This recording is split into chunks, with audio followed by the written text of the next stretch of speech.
My name is Mallory Hayes, and I was 32 when my father ordered 2 security guards to remove me from our family's Miami penthouse at 11:47 on Christmas Eve.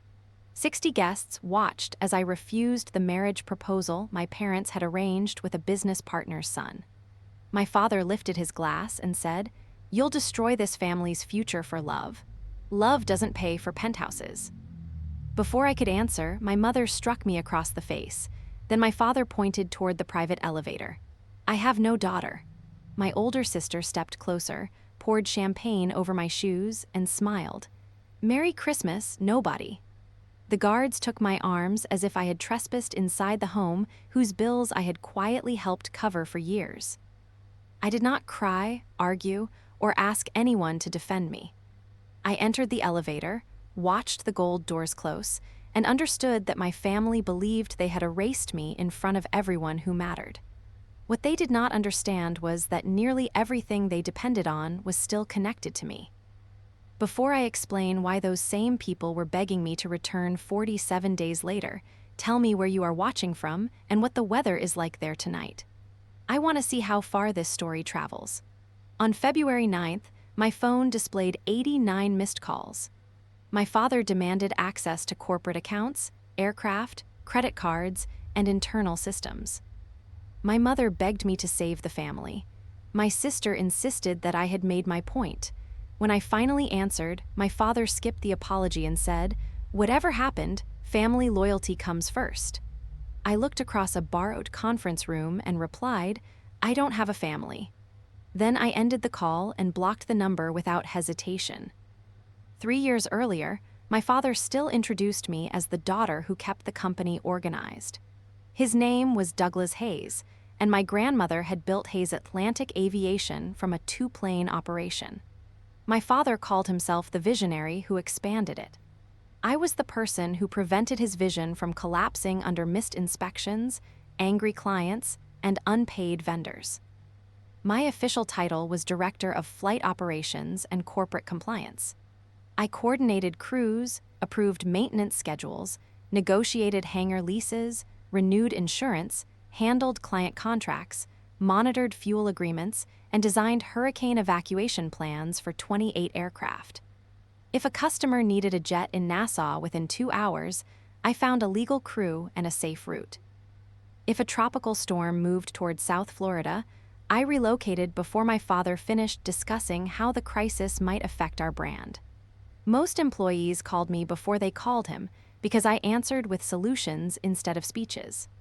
My mother, Colleen Hayes, chaired the Hayes Horizons Foundation, which received generous company funding. She enjoyed telling donors that both daughters carried the family legacy. My older sister, Whitney Hayes, was chief brand officer. Whitney approved photographs, hosted charity dinners, and appeared beside aircraft she could not identify. She also used company jets for weekends in Aspen, Manhattan, and the Bahamas. When a campaign succeeded, she accepted the applause. When it failed, she blamed restrictions from my department. My parents considered her the golden child because she looked effortless in every room where appearances mattered.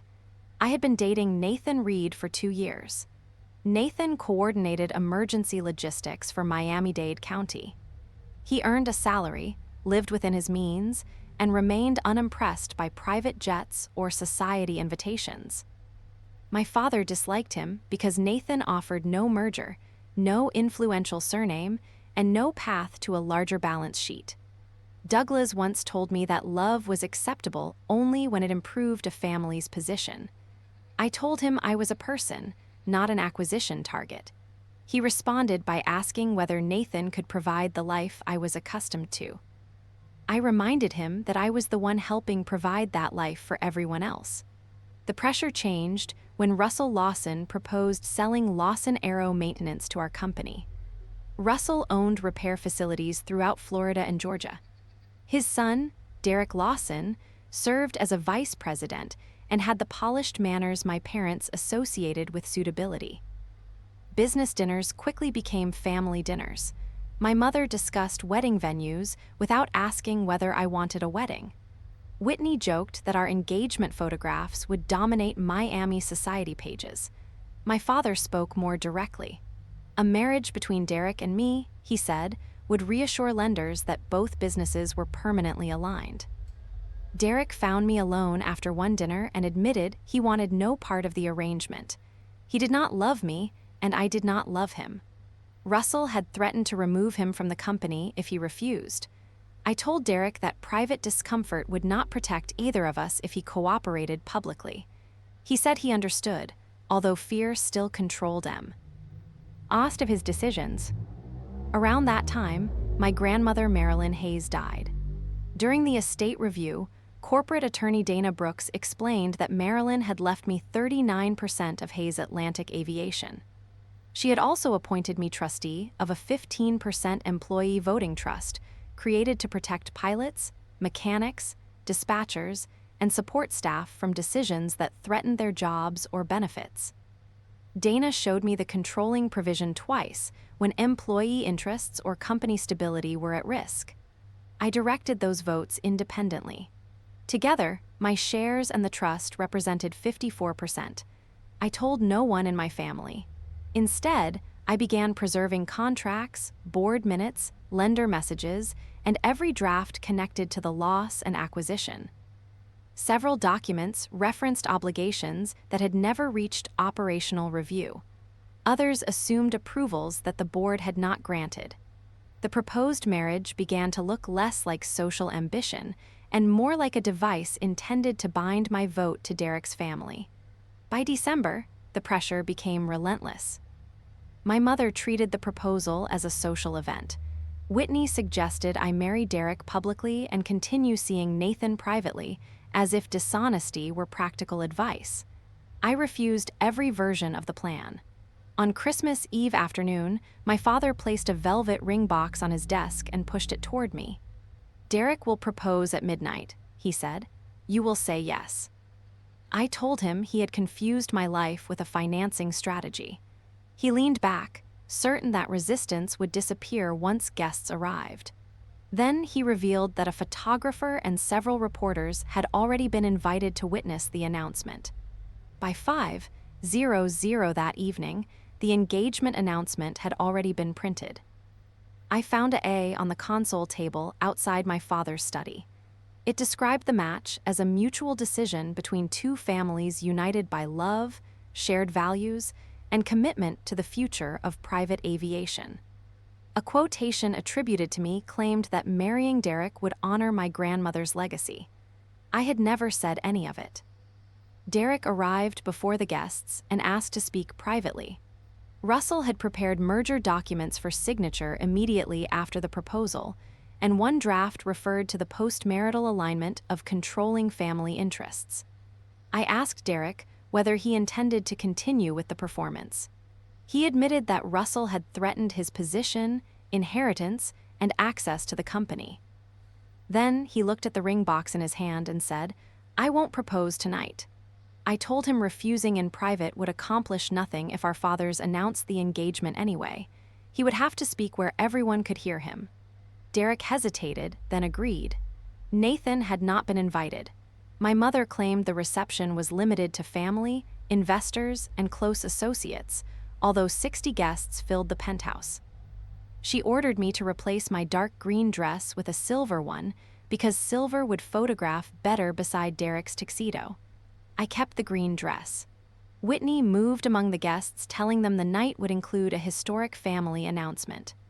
Snorts, she had selected a hashtag and arranged a backdrop bearing both company logos. At 11:30, my father began the midnight toast early. He stood beneath the Christmas tree and spoke about legacy, continuity, sacrifice, and the duty of children to protect what previous generations had created. Russell stood beside him with the satisfied expression of a man waiting for a transaction to close. My father raised his glass and announced that Hayes Atlantic Aviation and Lawson Aero Maintenance would soon be joined not only in business, but in family. Before he could call Derek forward, I stepped into the center of the room. "There is no engagement," I said. "I have not agreed to marry anyone, and I will not be exchanged for financing." My father ordered me to stop. I continued. I said no wedding could serve as collateral for an acquisition, and no press statement had been authorized in my name. Russell accused me of humiliating both families and called my behavior unstable.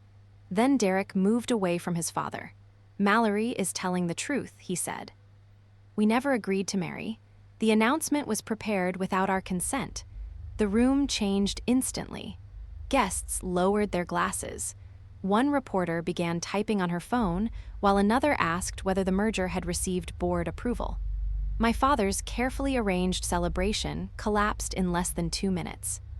The confrontation that followed ended with my mother's hand across my face, Whitney's champagne on my shoes, and my father ordering security to remove me.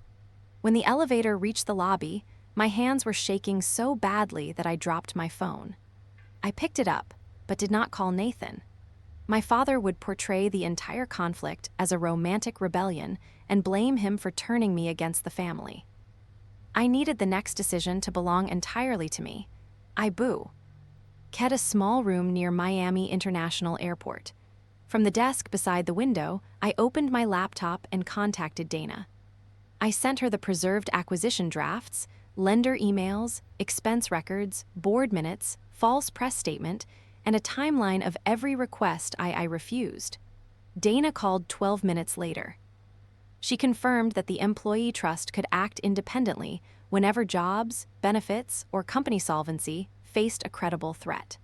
Combined with my shares, I could call an emergency board meeting as the controlling voter. At 2:17 on Christmas morning, I submitted a motion requesting temporary suspension of my father's, mother's, and sister's company access, pending an independent audit. Employee payroll would continue. Aircraft maintenance, insurance, fuel contracts, client deposits, crew schedules, and active flights would remain untouched. No worker would lose income because my family had tried to purchase my obedience. I also requested preservation of all laws and records and a hold on non-essential transfers. Before sending the motion, I stared at my father's name on the authorization list. Removing it felt less like revenge than closing a door he had assumed would always remain open. At 8:00 the next morning, the board accepted my emergency motion for immediate review. At 8:00 the next morning, Dana Brooks joined the board call with Marilyn Hayes' original trust agreement open in front of her. My father appeared, dressed in yesterday's shirt and looking more insulted than exhausted. 3 independent directors, the chief financial officer, and the employee trust representative attended. Dana explained the ownership structure without raising her voice. I held 39% directly. As trustee, I controlled the employee trust's 15% whenever company stability, jobs, protected benefits, or employee interests were materially threatened. My father interrupted before she finished. He insisted the trust had always been intended to support his leadership. Dana read the provision aloud. The trustee was required to act independently and could oppose any officer, director, or shareholder whose conduct created a foreseeable risk to employees. 39 plus 15 gave me 54% of the voting power. My father called the meeting retaliation. He said I was emotional after an embarrassing romantic dispute and too inexperienced to understand the consequences of freezing executive access. I shared the date stamps on the files I had preserved and the preliminary audit request I had drafted 6 days before Christmas. The documents proved I had begun investigating the acquisition before the reception. Then, I presented corporate card charges for Whitney's personal travel, Penthouse maintenance recorded as executive hospitality, foundation events unrelated to aviation, and private aircraft use that had never received formal approval. I did not ask for permanent removal. I requested a limited independent audit, temporary suspension of signing authority, and protection of operational funds until the board understood the full exposure. I was not asking the company to punish my family for rejecting me. I was asking it to verify whether they had treated corporate property as an extension of their personal lives. The first vote suspended my father's and Whitney's signing authority. The second froze my mother's foundation card because company money passed through the foundation. The third prohibited personal use of aircraft until the audit concluded. Their access to executive banking portals, fleet scheduling, fuel accounts, and vendor approvals was disabled before the call ended. My father stared into the camera as each motion passed. For the first time, someone had forced him to hear that being my father did not make him the owner of my judgment. Then I went to work. I approved the morning charter schedule, confirmed crew duty limits, released maintenance payments, and called 2 worried aircraft owners personally. I told them management controls were under review, but every paycheck and every safety obligation remained protected. By noon, each scheduled flight had departed or been safely rescheduled. Nathan arrived at the hotel that afternoon carrying coffee and a clean sweater. He did not tell me to forgive my family, and he did not encourage me to destroy them. He sat across from me and asked, "Are you protecting the company, or are you trying to make them hurt?" "Both," I admitted. The answer embarrassed me because it was true. "Then decide which one controls your next move." I promised that employees would never become collateral damage, even if my family had tried to make me collateral in their deal. The messages began before sunset. My father threatened to remove me for insubordination. My mother called the slap an emotional mistake, but did not apologize. She described the pressure she had faced as though pressure had moved her hand. Whitney said the champagne had been a joke and accused me of destroying Christmas over hurt feelings. None of them asked whether I was safe or where I was sleeping. Russell Lawson let Derek deny what happened. Derek refused and sent me copies of emails exchanged between Russell and my father. Several connected the proposed engagement to lender confidence. One lender asked whether the family alignment event would occur before final credit approval. Another draft assumed I would support future guarantees after marriage. My father filed a shareholder action seeking immediate restoration of his authority. His attorneys requested an emergency injunction and described me as a disgruntled daughter abusing a technical provision. Dana answered with the trust agreement, audit order, payroll records, continuity reports, and proof that every client operation remained stable. 2 days later, the board reviewed the first findings and voted to continue my father's suspension until the independent audit was completed. By January 10th, the audit had moved beyond restaurant charges and private flights. The auditors confirmed that company money had paid for Penthouse maintenance, Whitney's luxury travel, and foundation events that gave my mother publicity, but produced almost no measurable value for Hayes Atlantic Aviation. The total was serious enough to require repayment and tighter controls, but it was not large enough to destroy the company. The real danger was buried inside the Lawson acquisition files. My father had signed a side agreement promising that Hayes Atlantic would purchase several underperforming maintenance contracts as part of the deal. Those contracts carried unresolved claims, expensive equipment obligations, and facilities requiring major upgrades. The public presentation described them as growth opportunities. Internal projections showed they could drain our cash reserves for years. A second document was worse. It anticipated that, after marrying Derek, I would sign a personal guarantee supporting a bridge facility connected to the acquisition. My shares, influence over the trust, and future distributions would reassure the lender. I had never approved the guarantee. I had never seen the draft. The wedding was not intended to celebrate an alliance. It was designed to place me inside a legal and emotional structure where refusing later could be portrayed as betraying my husband, my parents, and the company at the same time. Derek confirmed that Russell had discussed the arrangement with him. He forwarded every relevant email to Dana, knowing the decision could end his career with his father. One message from Russell referred to me as the stabilizing asset. Another said my signature would be easier to obtain after the families were publicly joined. Reading those words removed the last possibility that I had misunderstood their intentions. Russell canceled the acquisition and issued a statement blaming leadership instability at Hayes Atlantic. I did not attack him publicly. Through the board, I released a factual notice confirming that operations were normal and that the company would not assume unapproved liabilities. Investors demanded reassurance, so I met them with numbers instead of family accusations. Every scheduled flight was operating. Client deposits remained protected. Insurance was current. Payroll had cleared. We had healthy contracts, strong customer retention, and no reason to absorb failing facilities simply because two fathers had planned a wedding.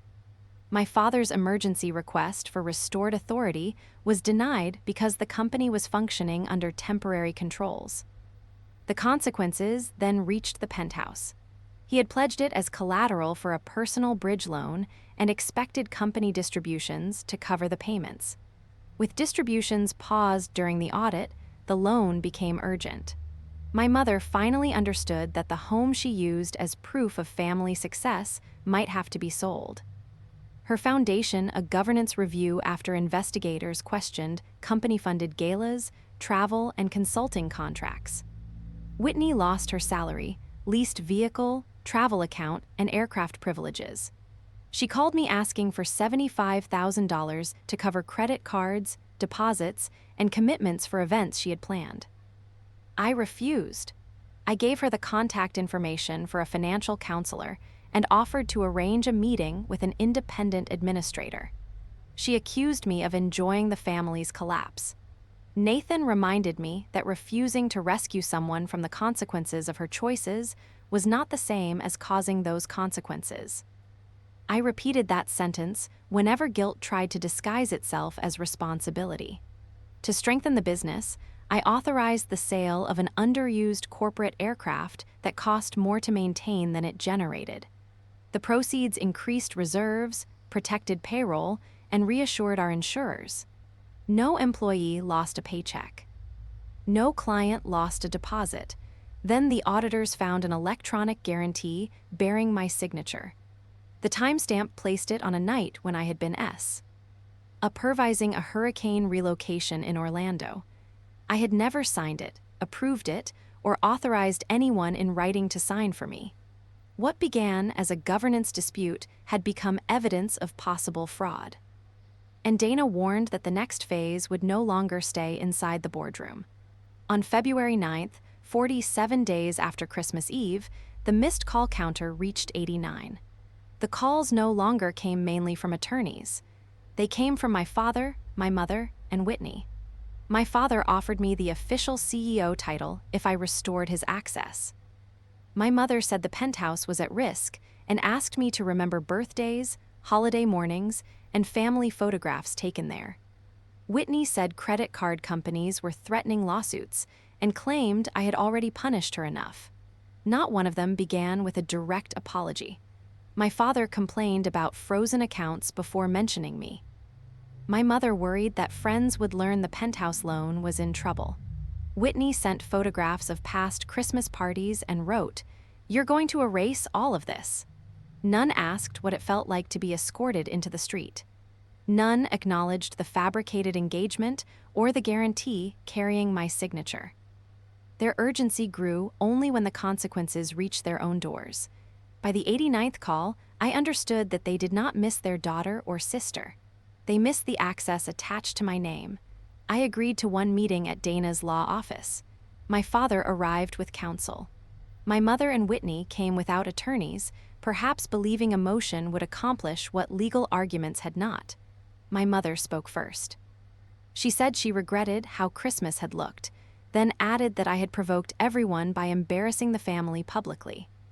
Whitney apologized for pouring champagne over my shoes and immediately asked when her salary, vehicle, and travel benefits would be restored. Their apologies were requests wearing polite language. My father waited until they finished.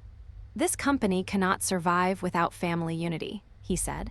I asked whether he still believed I had destroyed the family's future for love. He avoided answering. Instead, he offered public recognition, the CEO title, and complete operational authority. He presented those things as gifts, although I already performed the work and controlled the votes that made the authority real. Dana placed the proposed settlement on the table. My father would resign as chairman, sell a defined portion of his shares at an independently appraised value, and repay documented personal expenses. Whitney would resign and sign a repayment agreement. My mother would relinquish control of the company-funded foundation. All three would release claims against the employee trust. In exchange, the company would pursue a structured civil resolution while preserving its rights concerning the false signature. My father pushed the papers away. "A daughter does not dictate terms to her father. You said you had no daughter," I replied. His expression changed. He softened his voice and said blood could not be erased by one terrible night. He spoke as though Christmas Eve had been an isolated mistake. Instead of the moment, their private beliefs became visible to everyone. My mother began crying. Whitney called me cold. My father said loyalty required compromise and reminded me that everything he had built would eventually belong to his children. "I don't have a family," I said. The words did not feel triumphant. They felt final. He refused to sign and walked out. In the hallway, his own attorney warned him that the trust documents, lender emails, audit findings, and signature evidence created serious exposure. My father ordered the lawsuit expanded anyway. The next morning, I was served with a petition asking the court to remove me as trustee of the employee shares. He had thrown me out of his home. Now, he wanted to strip away the votes that allowed me to protect the people whose labor had paid for that home. The morning after that meeting, my father asked a court to take the employee trust away from me. His petition claimed I had used the trust for personal revenge, damaged family relationships, and interfered with a lawful acquisition. Our response did not discuss my anger, the slap, or the humiliation at the Penthouse. It contained payroll records, maintenance payments, insurance renewals, client retention reports, board minutes, audit findings, and proof that normal operations had continued under my authority. Employees submitted statements explaining that I had prevented layoffs, protected benefits, and kept aircraft operating safely during the dispute. Pilots described how schedules remained compliant. Mechanics confirmed that no inspection had been delayed. Dispatchers documented that client deposits and emergency plans were protected. The trust existed for those people, and their evidence showed that I had used it exactly as my grandmother intended. Derek provided sworn testimony about the anged proposal, the hidden acquisition plan, and the personal guarantee his father expected me to sign. He also authenticated the emails connecting the wedding announcement to lender approval. The court refused to give my father immediate control of the trust. The judge found no reason to replace a trustee whose decisions had protected the employees named in the agreement. Facing a longer fiduciary case and possible personal liability connected to the false signature, my father returned to settlement negotiations. This time, he signed. He resigned as chairman, sold a portion of his shares at an independently appraised value, and agreed to repay documented company expenses. I did not force him into poverty. He received a fair payment reduced by liabilities, repayment obligations, and legal costs. It was enough for a comfortable life, but not enough to preserve the lifestyle he had supported through unrestricted access to company money. My parents accepted an off-market offer for the Penthouse so they could satisfy the bridge loan before foreclosure proceedings advanced. My mother lost her leadership role at the foundation after its governance review. Whitney resigned from Hayes Atlantic Aviation. Without her salary, vehicle, travel account, and company benefits, she filed for personal bankruptcy. Months later, she accepted an event coordinator position in Tampa. For the first time, she worked somewhere applause did not arrive before the work. Russell lost the acquisition and several maintenance contracts that depended on it. Derek left his father's company. We remained respectful, but there was never a romance between us. He had helped expose the truth, and that was enough. Nathan stayed beside me, but I did not turn marriage into the prize at the end of my story. My victory was not being chosen by a better man. It was choosing my own life without asking permission. The board approved a new name for the company, Atlantic Flight Management. I removed Hayes because no family should confuse its surname with permanent ownership of other people's labor. The 15% employee trust remained intact. We introduced transparent expense policies, independent approval rules, and a profit-sharing program tied to safety, client retention, and company performance. I sent my father, mother, and sister a formal notice requiring all future communication to pass through counsel. My mother mailed one personal letter. I returned it unopened. My father left a voicemail saying he hoped I would eventually understand why he had acted as he did. I deleted it. Understanding his motives would never make his choices acceptable. At the company relaunch, I stood before pilots, mechanics, dispatchers, client service teams, and administrators instead of Miami society guests. I told them leadership did not mean owning another person's choices. It meant accepting responsibility for the consequences of your own. I never mentioned my family by name. After the event, I changed my phone number. My father said he had no daughter, so I stopped trying to prove him wrong.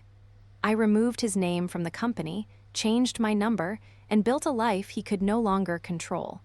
They lost the Penthouse because they treated people like assets. I kept the business because I understood that loyalty without respect is only obedience. I never spoke to them again. Thank you for being here on City Final Line. Everything in this story is fictional and made only for entertainment, education, and reflection. We hope it reminds you that one of the most powerful forms of growth is no longer needing the approval of people who once made you doubt yourself. When you learn to trust your own judgment, that criticism loses the power it once had over your choices.